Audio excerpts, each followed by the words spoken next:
Spring training kicks off today. Here's 5 surprise prospects to keep your eye on.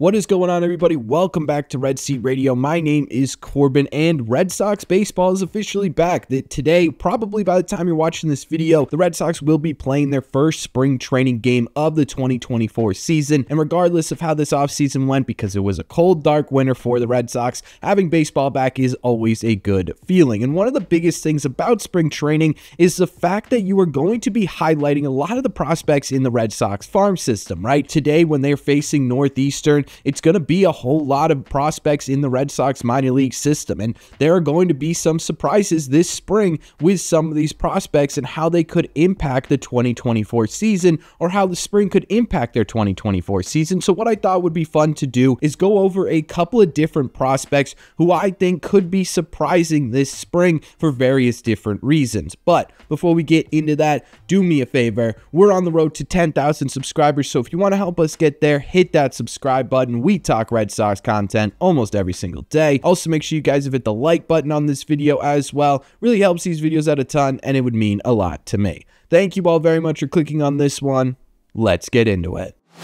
So we're going to jump right into our list here, starting with Nick Yorke. Now, Nick isn't exactly a surprising prospect considering he's one of the Red Sox top 6 prospects in their system, but he is one of the only top 10 prospects to get a roster invite to big league camp this year, so we're going to be seeing a lot of them this spring. Yorke is coming off a really solid 2023 campaign where he hit .268 with a .350 on base percentage and a .435 slug at just 21 in AA for a 116 WRC plus, or about 16% above AA league average production. He's going to be knocking on the door of the big leagues real soon. He is a bit blocked by Grissom and Valdez on the Major League 40 man for second base, but one of the interesting parts of Nick Yorke's spring is that the Red Sox are going to be working him out in the outfield this year, trying him out in corner outfield spots, which could add a whole lot of versatility to his game. Him performing well this spring could determine where he starts this season, and if he performs well, it means he's most likely going to start at the AAA level. If he really struggles, they could have him start in AA just to get his feet under him going into the 2024 season. If he performs well, it could have him finding his way onto the Major League roster at some point this year. I think this is going to be a pretty important development type time for Nick Yorke in spring of 2024.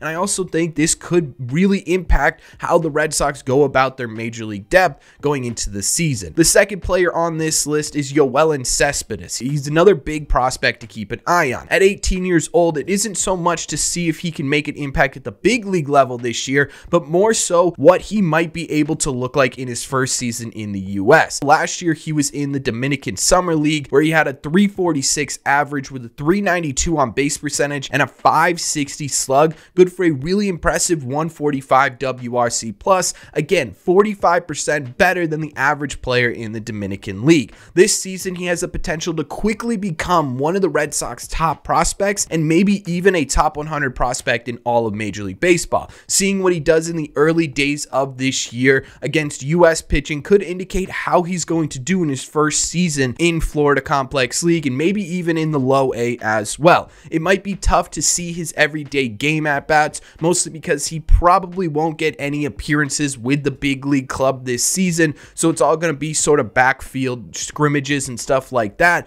But this is someone to keep an eye on either on social media or right here on Red Seat Radio, as we're probably going to be talking about him a couple of times this season because of just how talented he is, and this spring we're going to get our first glimpse of that. Richard Fitz is the starter that the Red Sox got from the Alex Verdugo trade to the New York Yankees, and to me, he's the starting pitcher in terms of surprise impact to pay attention to this spring. He's going to be getting some big league appearances in spring training this year, and last season he had a .348 ERA with a .392 FIP in AA, where he spent an entire season. He also had a super nice 9.61 strikeouts per 9 compared to just a 2.53 walks per 9. He really wasn't walking a ton of people, and he was almost striking out 10 batters for every 9 innings. Right now, he's projected to start the year in AAA and might be on a bit of a fast track to Major League Baseball depending on his start this season. This is not only the first look we get of Fitz in the Red Sox system, but it'll be a chance to see where he's really at and what he could potentially be, especially to Red Sox brass, right? A lot of these spring training stuff is for the big leaguers just to get ready for the season, but for a lot of these minor league players who are getting close to Major League ready or who are knocking on the door of Major League Baseball, it's a tryout of sorts. It's a, hey, here's where I'm at in my development. If I could prove to you I am better than what you think I am, I could start at a higher level, and Richard Fitz is one of those players. And Fitz, in my opinion, is a guy who could make an impact on the Major League roster this year, especially if they start the season with the rotation that they have now, and the back end of this rotation just simply doesn't work out. If Fitz has a really solid spring and has a solid start to the AAA season, we could see him at some point this year, either to fill the gap and try and stabilize the back half of this rotation, or to fill in for injury or something like that. Fitz is the third highest starting pitching prospect in the Red Sox pipeline, and definitely someone to pay attention to that could surprise a lot of people. The fourth name on this list is Chase Midroth. Now, this isn't a super popular name amongst Red Sox prospects. It's not a top 100 guy, but he is definitely someone I'm keeping an eye on this spring. Chase got a non-roster invite to big league camp this year, and last year in AA, he had a 255 average with a really nice 386 on base percentage with a 375 slug, good for a 119 WRC plus, or again, just to keep everything simple, it was about 19% above league average production for AAA. This is a dude that gets on base a ton. He had a 19.7 K rate in AA, which isn't exactly fantastic, but it's not terrible either. What I really want to highlight is the fact that he had a 14.9% walk rate. He was almost walking at the same rate he was striking out last year. The reason I'm keeping an eye on him is because he can play all over the infield. Last year, he spent some time at third base, second base, and shortstop. If they could give him some time at first base, I'm not entirely sure if he can even play first base, but if they start working him out a little bit at first base, this would really start making him a super utility infield type player, kind of like we saw with Christian Arroyo in years past. And with the Red Sox right now on their 26-man roster, they don't have a ton of that depth. Pablo Reyes can sort of do a similar thing, but what happens if he gets injured or doesn't perform the way that the Red Sox are hoping he can perform? They might have to turn their attention to someone like Chase Midroth. They gave him a non-roster invite for a reason, and if he can impress in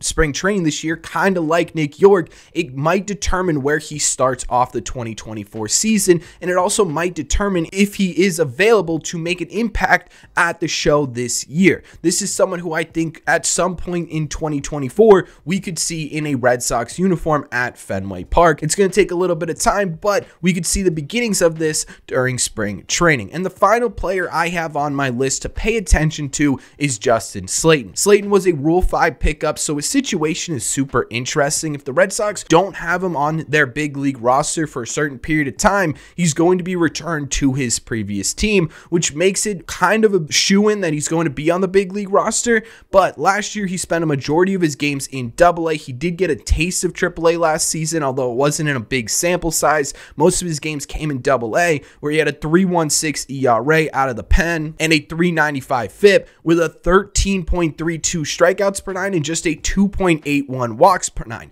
That's a really, really solid ratio, right? You're walking about 3 batters per 9 innings, but you're striking out over 13 per 9 innings. That's sort of what you want to see in a reliever. He's going to be firmly in that battle for the Red Sox bullpen, which in my opinion is one of the more intense battles we're going to see this spring, just because of the sheer amount of options the Red Sox have. So far during spring training, before games have even started, Alex Cora has mentioned 5 or 6 different relievers that he really likes and could have a chance to make the Major League roster. Justin Slayton was one of those guys. Because he was a Rule 5 pick, like I said, he's going to be on the Red Sox probable opening day roster. The question is, what role is he going to be in? And spring training could have a big say in that. If he does really well in this spring, they could put him in more of a high leverage role. If he struggles a bit and he's not exactly where the Red Sox want him to be, they could move him down to a more low leverage sort of mop up type role until they can get him figured out. I think the big question with Justin Slayton this spring is going to be, how do the Red Sox new pitching regime work their magic on Slayton? Can they get him to